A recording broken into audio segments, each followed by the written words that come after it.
அண்ணையா வெளியே கிளம்பல. தூக்கு தூர வந்துட்டான்னு நினைக்கிறேன். உட்கார்ந்து இருக்க நம்மால் ஒருத்தனை ஏந்திரிக்க கூடாது.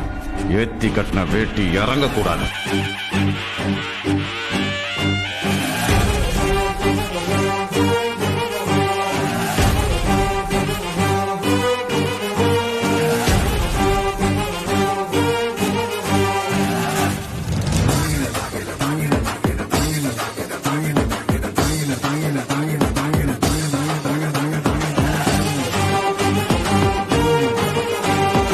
எதிர்க்கட்சி தலைவர்களுக்கும் என்னுடைய வணக்கத்தை தெரிவித்துக் கொள்கின்றேன். மக்களுக்கு அடிப்படை சமூக நீதியான பாதுகாப்பை கூட உறுதி செய்ய இயலாத